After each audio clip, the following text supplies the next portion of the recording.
샬롬, 샬롬, 샬롬, 샬롬, 샬롬. 하나님 사랑합니다. 여러분, 주 안에서 사랑합니다. 오늘은 사무엘이 또 현수막을 가운데 걸 바꿨어요. 할 건 또 다 했어. 다 했는데, 제가, 여기저기 안 보고 24년 인사하다 보니까 깜짝 놀란 거예요, 순간. 그러고는 놀래가지고, 우리 전도사님 여지껏 안 하고 제가 막 전화를 걸고 했습니다. 아니었으면 그렇게까지 아니었을 텐데 하다 보니까 오늘도 시간이 1시간이 갔더라고요. 인사하다 보니까. 오늘 저희가 시편 23편 묵상을 했죠. 야훼는 나의 목자시니 내게 부족함이 없으리로다. 이 고백이 저와 여러분의 고백이 되시기를 주님의 이름으로 축복합니다. 내 평생의 선하심과 인자하심이 반드시 나를 따르리니 내가 야훼 집에 영원히 살리로다. 송구 영신 예배로 저희 우리 이렇게 함께 모였어요. 늦은 시간에. 그렇죠. 한편으로는 2023년 마지막 날 보낸지 제가 시간을 계속 보면서 예배를 인도를 해왔습니다. 한 40분가량 남았는데 다른 한편은 첫날을 맞이했었던 이 자리 예배 또 제가 기억을 합니다. 시간 모자라가지고 짤짤 맸었는데 오늘도 그렇게 넉넉하지는 않을 것 같네요. 찬양을 많이 했으니까 기도 오늘 특별히 더 많이 하지 않아도 성령께서 알고 계실 거예요. 새 첫날을 또 우리 함께 모여서 예배하고 말씀 카드도 뽑고 성찬도 함께 참여하는 그런 귀한 시간 갖도록 하죠. 우리나라에서는 새 첫날에 뭘 먹어요? 떡국 먹죠. 떡국. 한 해가 새롭게 시작하였기 때문에 떡국을 먹으면 한 살을 더 먹는다. 제가 어렸을 때 떡국 먹고 이거 먹으면 한 살 더 먹어? 하고 엄마한테 물어봤던 그 기억이 엊그제 같은데 어느새 제가 나이가 이렇게 들고 아까 이 초도 찬양하다 생각났어요. 이렇게 제가 기억이 이렇게 까맣습니다. 이제는 문득 생각이 초를 했었는데 그 여보를 했나? 제가 같이 안 했기 때문에 몰라가지고 그것도 챙긴다고 예배 중간에 제가 여쭤봤어요. 이렇게 제가 이제는 깜깜하게 기억이 이렇게 닫히고 아까 그 가스라이터 그것도 분명히 어디다 뒀는데 어디다 뒀는지 그러니까 이제는 가장 찾기 쉬운 데다가 놓고 거기를 들여다보는 거 아니면은 이야기를 합니다. 여러분들에게 이거 여기다 내가 놔뒀으니 꼭 좀 제가 잊어버리더라도 알려주세요. 우리 정사무엘에게도 늘 그 얘기를 하죠. 나 이거 여기 놓을 거니까 내가 잊어버리거든 얘기를 좀 해줘. 어쩔 수가 없어요. 앞으로 검사를 몇 가지 해야 한다는데 다른 것보다도 통증이고 이런 거 아무것도 상관이 없고 마취를 또 해야 할 텐데 이것도 얼마나 기억이 내 뇌가 얼마나 또 영향을 받을까 이 부분이 제일 마음에 불편하게 부담으로 옵니다. 우리가 하나님을 믿는 사람 하나님 앞에서 보다 나은 삶을 살려고 신앙적으로 계획을 세우고 아무리 노력을 해도 여러분들 내 마음대로 참 안 되죠. 특별히 상대방 거는 좀 챙기는데 내 거는 또 어떻게 하다 보면은 잊어버리게 되고 제가 아까 그래서 이렇게 많이 놀랬다니까요. 깜짝 놀라가지고 우리가 올해 24년 올해가 아니죠. 내년 몇십 분 남았지만 우리 내년부터는 한 30분 정도 저도 그 부분을 전제 여러분들 좀 더 쉬고 나오시라고 그런 생각하는 마음으로 한 건데 그게 잘못된 것 같습니다. 그렇게 했다가 1, 20분 늦으면 그래도 그저 여유가 있는데 오늘은 정말 딱 시간이 10시가 되다 보니까 제가 좀 많이 당황을 했어요. 우리가 무엇을 조금 24년에는 좀 더 하나님 보시기에 온전하고 하나님 기뻐하시는 삶을 살아갈 것인가를 특별히 더 생각해보는 시간 갖도록 하죠. 계획을 세운다고 저절로 이루어지지도 않습니다. 그 계획을 실행할 능력, 힘이 늘 필요하죠. 오늘 본문은 세 가지 세계의 힘을 함께 겨루고 있는 이런 점들을 염두에 두고 본문을 살펴보면서 우리 세빛교회가 2024년을 어떻게 맞이할 것인가 이 생각을 하면서 우리 느헤미야를 강의를 별로 안 했던 것 같아요. 올해 24년에는 느헤미야를 끝장까지 한 번 더 길지 않은 부분이니까 13장까지 있네요. 함께 은혜를 나눠보도록 하죠.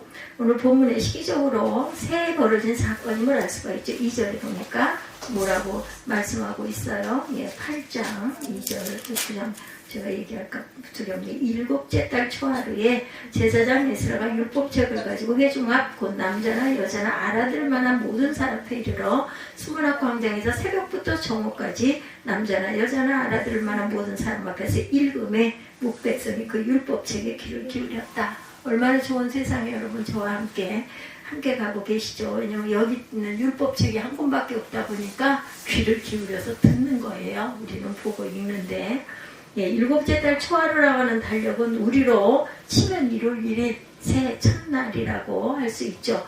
유대인들에게 7번째 달, 즉 7월은 중요한 절기들이 모여있는 달이기도 합니다. 7월 1일은 나팔절, 고대 이스라엘 사람들에게는 새해 첫날로 인식이 되어지죠. 레위기 23장 24절에 증거합니다. 7월 10일은 속죄일이고 7월 15일부터 21일까지는 초막절로 지켰다고 그러죠. 오늘 본문 7월 1일이 새해 첫날 설날을 의미한다는 점에서 2023년을 새롭게 시작하면서 하나님의 뜻을 살피기에 적절한 말씀이라고 생각이 됩니다. 그래서 오늘 본문은 그 새해 첫날에 제사장 에스라가 율법책을 가지고 나왔다 이렇게 증거하죠. 일단 제사장 에스라가 왜 그런 행동을 했는지 살펴보도록 합니다. 1절에 보면 7째 달에 이르러 모든 백성이 일제히 수문학 광장에 모였다 이렇게 말하죠. 백성들은 학사 에스라에게 야훼께서 이스라엘에게 명령하신 모든 모세의 율법책을 가져오기를 요청했어요. 백성들이. 여기서 우리는 2절의 사건, 제사장 에스라가 새해 첫날에 자기 마음대로 율법책을 가지고 나온 것이 아니라 백성들의 요청에 의해서 했던 행동이었음을 알게 되죠. 오늘 보면 7장의 내용은 성전 건축을 위한 예물을 드리는 장면, 7장 안에는 이런 장면들이 나와요. 7장 말씀 잠깐 돌아가서 볼까요? 7장이 굉장히 깁니다. 70절에 보면요, 어떤 족장들은 역사를 위하여 보조하였고 총독은 금 1000드라크마와 대접 50과 제사장의 의복 530벌을 보물 곳간에 드렸고, 어떤 족장들은 금 2만 드라크마와 은 2200마네를 역사 곳간에 드렸고, 그 나머지 백성은 금 2만 드라크마와 은 2000마네와 제사장의 의복 67벌을 드렸느니라. 이게 드린 이야기가 이렇게 나옵니다. 이만큼 섬겼다라는 거죠. 총독과 족장 등 자신의 능력에 맞춰서 돈이나 의복, 성전 기구 등을 헌물했던 것으로 우리가 알게 돼요. 여기 내용에 보면 성전 건축을 위한 예물을 드리는 장면들입니다. 7장 70절에 총독과 족장이라고 되어 있는 점에서 고위관리, 지도자들이 먼저 솔선수범하여 성전을 위한 헌금을 앞장서서 책임을 다하려고 했던 것을 알 수 있죠. 그 뒤 72절에 보면 나머지 백성들이 등장하죠. 그들 역시 금과 은, 제사장의 의복을 헌물했던 것이 증거되어 있습니다. 여기서 우리는 지도층의 솔선수범 본보기에 따라서 일반 백성들도 행동한다는 사실을 깨닫게 돼요. 이러한 모습을 통해서 있는 힘과 물질을 다해 하나님을 섬기는 것을 배우게 된다. 그렇지만 이럴 경우 우리가 오해할 여지가 있는데, 다름 아니라 우리가 가진 것으로만 하나님을 섬길 수 있다고 생각하기가 쉬워요. 그렇지만 우리가 무엇을 하거나 가진 것을 바칠 수 있는 것도 모두 하나님께서 그런 힘과 여건을 허락해 주시지 않으면 할 수가 없어요. 아무리 마음이 있어도 가진 것이 하나도 예를 들어 없어. 어떻게 드리겠어요? 하나님이 주시니까 드릴 수가 있는 거죠. 그러니까 우리가 가진 것으로 무엇을 하는 것에 초점을 맞추기보다는 하나님이 우리를 통해서 어떤 일을 하려고 하시는지에 초점을 맞춰야 된다. 오늘 본문도 예루살렘 성벽을 완공한 후 얼마 되지 않았을 때예요. 무슨 그렇게 여유가 있겠어요. 그렇죠? 그래서 느헤미야 7장 1절에 성벽이 건축되고 문짝을 달고 문지기와 노래하는 자들과 레위 사람들을 세운 것을 알려주고 있습니다. 바벨론 포로로 사로잡혀 갔다가 예루살렘으로 돌아온 사람들이 주변에 방해 공작에도 불구하고 성벽을 건축했어요. 역사에 나와 있죠. 그리고 이제 성벽을 건축한 이후에 백성들이 제일 먼저 지도자에게 요구했던 것은 모세의 율법책을 가져와 달라, 읽어 달라, 우리가 듣겠노라, 우리가 은혜 받고 싶다, 이런 이야기입니다.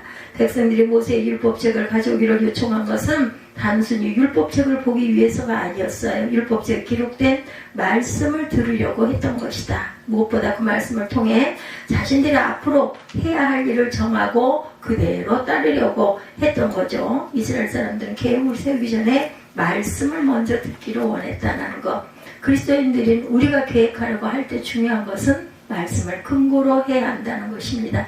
말씀을 중심으로 우리가 생각하고 말씀에 비추어 나의 삶을 살피지 않으면 우리는 이 세상 사람들과 구별된 삶을 살 수가 없다. 오늘 본문의 이스라엘 사람들처럼 우리 안에 역사하시는 하나님의 말씀을 먼저 살피고 그 말씀을 듣기를 소망합니다. 2절은 에스라가 율법책을 가지고 나온 것을 알려주죠. 그날은 일곱째 달 초하루 즉 새해 첫날, 한 30분 남았죠. 그것을 알려줍니다. 에스라의 즉각적 반응은 그가 백성들의 요청에 민감했고 무엇보다 이스라엘 공동체가 하나님의 말씀을 바로 알기를 요구했을 때 자신의 역할을 감당할 준비가 되어 있었다는 것을 의미해요. 그래서 에스라의 그 1절에서 에스라를 학사라고 설명하고 있지만 2절에서는 제사장이라 이렇게 알려주고 있습니다. 그리고 다시 4절에는 학사 에스라라 이렇게 얘기하고 있죠. 4절 보죠. 그때 학사 에스라가 그죠? 특별히 지은 나무 강단에서 그 곁 오른쪽의 선자는 마띠야다와 스마야, 아나야와 우리야와 힐기야와 마아세야요. 그의 왼쪽의 선자는 부다야와 미사엘과 말기야와 하숫과 하스바다나와 스가라와 무슬람이라. 에스라가 모든 백성 위에 서서 그들 목전에 책을 펴니 책을 펼 때 모든 백성이 일어나리라. 우리는 얼마나 편안하게 예배를 드리고 있습니까? 그렇죠? 정말 보면 그 시대에 그 하나님을 믿는 하나님의 자녀들, 지금으로 보면 성도들이 얼마나 순진하고 얼마나 두려워하면서 얼마나 하나님을 섬겼는지. 그런데 하나님만 섬겼어야 하는데 뭐 했어요? 우상 숭배가 너무나 심했어요. 그것도 항상 그 이웃 나라들의 우상, 모든 우상들을 다 갖다 놓고 그것까지, 그러니까 어떤 면으로 보면요, 참 연약해서 겁이 많아서 두려워서 이 신도 섬기고 저 신도 섬기고 그것도 모자라서 또 뭣도 하고 막 이런 식이었던 거죠. 원래 스무락 광장은 이스라엘 전체가 모이는 장소, 얼마나 넓었겠습니까? 그런 장소를 성전처럼 말씀을 듣는 장소가 되게 만들었던 것이다. 올해 우리가 모이는 곳이 하나님의 말씀을 듣는 곳으로 변화되기를 바랍니다. 우리 늘 하나님의 말씀 속에서 항상 아멘으로 화답하죠. 사람들과 모였을 때 세상 이야기하고 자기 자랑하고 남을 흉보는 것이 아니라 사람들과 함께 하나님의 말씀을 듣고 그 말씀에 감동받고 말씀대로 살아가는 저와 여러분들이 24년에는 더욱더 충만하게 살아가시기를 바랍니다. 2절과 3절에서 율법을 요구하고 율법책의 말씀을 들었던 사람들은 남자와 여자 알아들을 만한 모든 사람들이었다. 이런 점에서 하나님의 말씀을 들어야 하는 사람에게는 예외가 없다는 것을 알 수가 있어요. 모든 사람이 하나님의 말씀을 들어야 하고 하나님의 말씀에 따라 생활해야 한다. 나는 이전에 들었으니 안 들어도 돼. 나는 잘 행하고 있으니 더 이상 들을 필요가 없어. 옛날 똑같은 말씀 나 다 잘 알고 있어. 이러지 말자는 거죠. 우리는 하나님의 말씀을 항상 들어야 하는 저와 여러분들이시라는 거. 들었어도 또 듣고 또 듣고 또 들어도 그래도 너무나 새롭고 너무 감사하고 너무 지당한 말씀이기 때문에 아멘 아멘 하고 화답을 하게 된다. 이렇게 하나님의 말씀에 귀를 기울이는 것은 잠시 동안 집중하는 것만의 의미는 절대로 아니라는 것. 3절에 알려주듯 이스라엘 백성들은 새벽부터 정오까지 학사 에스라가 읽어주는 모세의 율법책을 고스란히 들었어요. 얼마나 힘들고 얼마나 배가 고팠을까요? 최소한 6시간 동안 그들이 거의 모세오경에 들어있는 내용을 들었던 것이다. 오늘날에도 모세오경을 통독한다는 것이 쉽지가 않습니다. 창세기 50장, 출애굽기 40장, 레위기 27장, 민수기 36장, 신명기 34장 187장이에요. 모두 합해가지고 6시간 동안 그 많은 양의 말씀을 듣거나 또한 읽거나 하는 거 정말 어렵겠죠. 읽는 사람이나 듣는 사람이나 마음이 하나가 돼야 돼요. 이스라엘 백성들 남녀노소 할 것 없이 모든 사람이 6시간 동안 꼬박 말씀을 듣고 있어요. 이런 그들의 모습에서 오늘 우리는 말씀에 대한 열정에 도전을 받습니다. 그들이 6시간 동안 모세의 율법책을 듣고 있었던 이유는 그러면 무엇이었을까? 다름 아니라 그들은 그만큼 말씀을 알고 싶었고 듣고 싶었던 것이었다. 그래서 에스라에게 말씀을 요청했고 들었어요. 본인들이 들려달라고 해서 들은 거죠. 들어라 해서 할 수 없이 듣는 게 아니라 어때요? 내가 듣고 싶어서 청을 한 거죠. 우리도 그런 말씀을 바로 알고 행하려는 믿음, 말씀을 사모하는 마음을 가지고 우리가 왔던 것처럼 새해 24년에도 그런 삶을 우리가 더욱더 열심히 기쁨으로 의무가 아니라 기쁨으로 감사함으로 살아가시기 바랍니다. 유선 인터넷 TV만 하더라도 기독교 방송이 몇 개나 되고 다른 교회 목사님들의 설교 쉽게 볼 수 있어요. 그렇죠? 그뿐 아니라 오늘 본문처럼 이스라엘에게서 성경책을 가지고 있는 사람은 에스라 한 사람이었는데 우리 모두 각자가 자신의 성경책 필요 없어도 어플에도 너무나 많죠. 휴대폰만 들고 있으면 이제 여러 가지 역할을 휴대폰이 하기 때문에 어떻게 보면 작은 컴퓨터 같은 느낌이 들기도 하죠. 이렇게 쉽게 말씀을 보고 들을 수 있는 환경, 정말 좋은 시대에 저와 여러분은 살아가고 있다라는 것. 우리 주변 사회는 변하지 않을까? 문제는 우리가 말씀을 제대로 드리려 하지 너무나 많다 보니까, 홍수 속에 살다 보니까, 이 시대에는 책이 없다 보니까, 너무 귀하다 보니까 정말 그런 특별한 때나 들을 수 있기 때문에 이렇게 더 열심히 들을 수 있었고, 지금은 우리가 자유로 막 할 수가 있다 보니까 오히려 손에 들고도 그죠? 집중하지 않게 되고 또 이렇게 바쁜 일들은 많아요. 이렇게 편해진 세상에 우리가 살고 있는데도, 빨라진 세상에 살고 있는데도 생각해보면 40년 전 그때의 그 여유가 지금은 없어요. 오히려 이렇게 빨라졌는데도. 에스라가 백성 앞에서 책을 펼 때 백성이 일어나죠. 그리고 에스라가 하나님의 송축했을 때 백성은 손을 들고 아멘, 아멘 하고 응답했고, 몸을 굽혀 얼굴을 땅에 대고 하나님께 경배합니다. 우리가 잘 알듯이 아멘이라는 말은 맞습니다, 옳습니다, 믿습니다 이런 뜻을 갖고 있어요. 백성들은 하나님의 말씀을 그러한 믿음으로 들으려 했고 그 말씀에 순종하려는 의지를 보입니다. 이러한 모습을 보마다 하나님의 말씀을 듣는데, 여러분들 24년도에는 더욱더 그냥 말씀을 듣고 끝나는 것이 아니라 그 말씀이 살아서 저와 여러분 안에 역사하시기를 주님의 이름으로 축복합니다. 우리가 오늘 본문에서 주목해야 할 점 또 있습니다. 다름 아니라 학사 에스라가 혼자 모세의 율법책을 읽어주고 가르친 것이 아니라는 거예요. 7절에 보면 백성들에게 율법을 깨닫게 해준 조력자들이 있죠. 이름이 쭉 나오죠. 우리가 많이 익숙하지 않은 이름들이에요. 예수와 바니, 세레비아, 야민, 악국, 사부대, 호디야, 마에야, 그리다, 아사라, 요사박, 하난, 블라야라는 이름만 봐도 13명의 사람들이 그 일을 감당하고 있었던 것을 확인할 수가 있습니다. 이뿐만 아니에요. 레위 사람들도 언급되어 있죠. 여기 언급된 레위 사람들은 아마도 7장 43절에 언급된 레위 사람들인 것 같아요. 거기에 레위 사람들의 숫자가 74명이라고 알려주는데, 그렇다면 오늘 본문에서 백성들의 율법을 깨닫게 하는데 조력한 사람의 숫자가 80여 명이 된다. 그 숫자가 정말로 많다고 여길 수 있지만 7장 66절에 보면요, 이스라엘의 온 회중의 합계가 42,360명으로 알려지고 있기 때문에 사실 조력자 한 명이 약 500명의 사람들을 가르쳤다는 것을 우리가 알 수가 있습니다. 그래서 요즘에 교회 새신자반 들어가면은 권사님, 집사님 이런 분들이 이렇게 1대1로 가르치죠. 성경을 알아야 되기 때문에. 그래서 그 시간들이 있다고 그래요. 그 반을 끝나야 그 다음에 성도의 생활을 할 수 있다는 이야기를 제가 들었습니다. 이 사람들이 한 일은 8절에서 알려주듯 하나님의 율법책을 낭독하고 그 뜻을 해석해서 백성들에게 낭독한다는 것을 다 깨닫게 하는 일이었다. 그 당시 사람들이 사용했던 말은 아람어였습니다. 아람어는 예수님이 많이 사용하시던 언어였어요. 포로 생활로 돌아온 사람이 아람어는 잘 알아듣는데 원래 말씀이 기록된 것은 히브리어였기 때문에 여기에도 또한 외국어, 외래어의 문턱이 높았던 것을 알 수가 있죠. 그런데 사도 바울 같은 경우는 아주 모든, 그죠? 아주 능통했던 사람이었기 때문에 아람어나 히브리어나 아주 능통하게 잘했다라고 나와 있어요. 그래서 우리가 공부가 필요합니다. 알아야 되죠. 그 당시 사람들이 사용했던 말 아람어였다. 그렇기 때문에 기록된 히브리어 말씀을 낭독한 후에 레위인들을 중심으로 아람어를 통역으로 해서 알려주었다는 거예요. 못 알아들으니까. 근데 어떻게 했어요?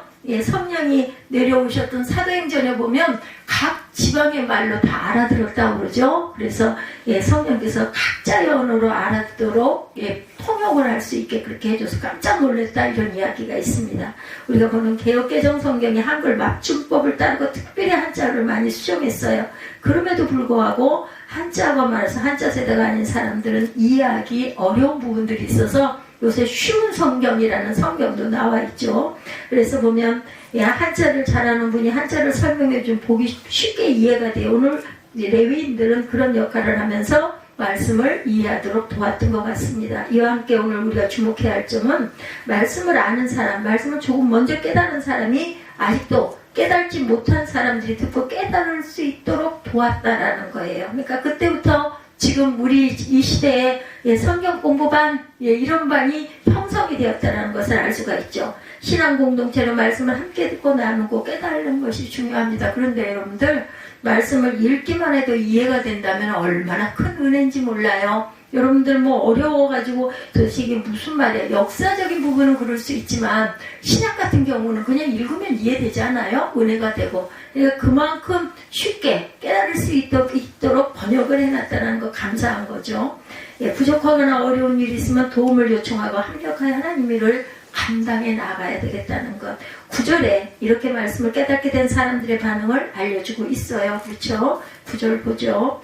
백성이 율법의 말씀을 듣고 다 우는지라 오죽이나 감동이 되며 울겠어요. 총독 느헤미야와 제사장 겸 학사 에스라와 백성을 가르치는 레위 사람들이 모든 백성에게 이르기를 오늘은 너희 하나님 야훼 성일이니 슬퍼하지 말며 울지 말라, 이렇게 위로하죠. 그리고 오늘은 슬퍼하는 날이 아니야. 느헤미야가 또 그들에게 이르기를 너희는 가서 살찐 것을 먹고 단 것을 마시되 준비하지 못한 자에게는 나누어주라. 이날은 우리 주의 성일이니 근심하지 말라. 야훼로 인하여 기뻐하는 것이 너희의 힘이니라 하고 이렇게 얘기합니다. 제가 아까 문득 그런 생각이 들었어요. 일찍 뭐 그렇게 일찍 안 오셔도 돼요 했는데 제가 참 잘못했구나. 뭐 맛있는 거라도 제가 준비를 해가지고 30-40분 함께, 근데 뭐 먹는 걸 즐거워해요 말이지. 같이 먹고 나누고 이렇게 하고 찬양도 하고 예배를 드리도록 분위기를 24년에는 한번 그렇게 한번 꼭 만들어보자. 제가 잊어버리더라도 여러분들 비슷할 때 우리 크리스마스 지나고 나서 저한테 미리미리 좀 이야기를 해주시기 바랍니다. 그래서 말씀을 듣고 은혜를 받아서 우는 것 있을 수 있어요. 얼마나 감사하겠어요. 그렇지만 우는 것이 다 좋은 것은 아닌데, 근데 우는 거 기뻐서도 울잖아요. 저는 기쁘면 눈물이 나던데, 눈물은 슬픔과 또 불행으로 여겨졌기 때문에 금지된 행동이었어요. 그 시대 그건 그렇지는 않지요. 그래서 느헤미야와 에스라 레위 사람들은 당연히 우는 것은 좋지 못하다는 생각으로 혼자 울고 슬퍼하지 말라고 권면을 하죠. 큰 목소리로 우리 10절 같이 보죠. 느헤미야가 또 그들에게 이르기를 너희는 가서 살찐 것을 먹고 단 것을 마시되 준비하지 못한 자에게는 나누어 주라. 이날은 우리 주의 성일이니 근심하지 말라. 야훼로 인하여 기뻐하는 것이 너희의 힘이니라 하고. 아멘. 이제는 우리 연말 가까이지만 되면 우리 말일날 무엇을 먹을 것인가를 미리 뱃속도 좀 비워놓고 그렇게 해서 우리 만들어 못 먹으면 시켜서라도 먹죠. 그렇게 해서 아마 여기 이 말씀, 느헤미야 말씀을 제가 다 잊어버렸는데도 그 마음이 같은 건 성령이 알려주신 것 같아요. 전 지금 읽으면서 이거 깨달아 알았거든요.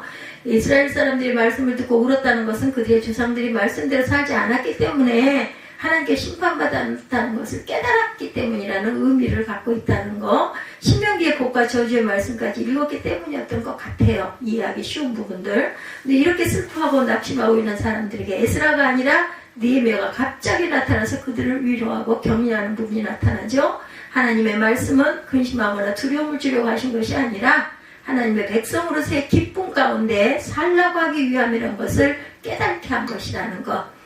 하나님은 신년 첫날 우리가 말씀을 통해서 하나님의 뜻을 깨닫게 하시고 이스라엘이 새로운 계획을 가지고 나아가도록 도우셨던 것이라는 것. 오늘 본문에서 느헤미야는 야훼로 인하여 기뻐하는 것이 하나님의 백성들의 힘이 된다는 점을 깨닫게 했어요. 제가 시간이 다가와서 점점 말이 빨라가는 말씀 다 드렸습니다.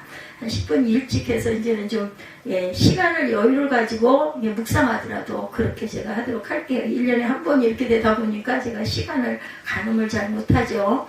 오늘 느헤미야 말씀 우리의 믿음으로 받아들이기를 소망합니다. 제가 꼭 느헤미야 강해를 천천히 여러분들 쉬우시도록 해서 말씀을 함께 주일 예배도 나누죠. 우리 하나님을 기뻐하는 것이 우리의 힘이다. 하나님의 말씀을 들어도 근심하고 슬퍼하는 것은 어찌 보면 믿음이 없는 것일 수도 있다는 것. 두려워하지 마십시다. 염려하고 근심하지 마십시다. 우리의 기도 제목들 있잖아요. 그 기도 제목들도 하나님이 우리 마음을 다 알고 계시기 때문에 때가 되면 반드시 성취시켜 주실 줄로 저는 믿습니다. 하나님의 말씀을 들을 때 새 힘을 얻을 수가 있고 이것이 우리가 하나님의 말씀을 들어야 하는 이유죠. 세상 사람들은 어디서 힘을 얻겠어요? 돈이나 힘을 얻는 사람이 적지 않죠. 돈에서 힘을 얻는 사람들. 어떤 분은 자녀에게서 소망과 희망을 가지고 힘을 얻기도 합니다. 어떤 분은 자신의 사회적 지위에서 힘을 얻을 수도 있어요. 그렇지만 성경은 우리가 진정한 힘을 얻을 수 있는 분은 하나님밖에 계시지 않다라고 말하죠. 우리의 힘의 근원은 하나님이시라는 점을 잊지 마시기 바랍니다. 하나님을 만나고 알게 되는 것은 말씀을 통해서죠. 우리에게 말씀하시고 하나님을 알려주시고 힘을 주시는 하나님의 은혜를 누리는 2024년이 되기를 주님의 이름으로 축복합니다.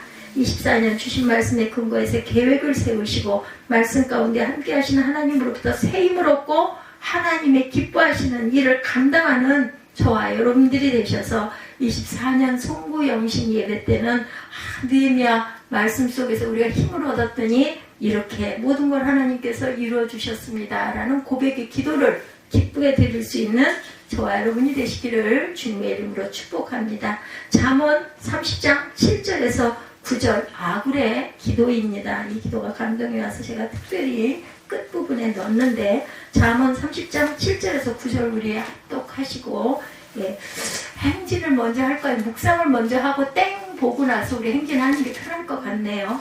30장 7절 찾으셨으면 잠언 30장 7절입니다. 합독하죠. 내가 두 가지 일을 주께 구하였사오니 내가 죽기 전에 내게 거절하지 마시옵소서. 곧 헛된 것과 거짓말을 내게서 멀리하옵시며 나를 가난하게도 마옵시고 구하기도 마옵시고 오직 필요한 양식으로 나를 먹이시옵소서. 혹 내가 배불러서 하나님을 모른다 야훼가 누구나 할까 하오며 혹 내가 가난하여 도둑질하고 내 하나님의 이름을 욕되게 할까 두려워함이니이다. 아멘. 이런 마음으로 우리가 살아간다면 그죠? 자족할 수 있으리라고 봐요. 어떤 뭐 대단한 욕심을 부리는 게 아니기 때문에 그런 은혜가 저와 여러분에게 계시기를 주님의 이름으로 축복합니다.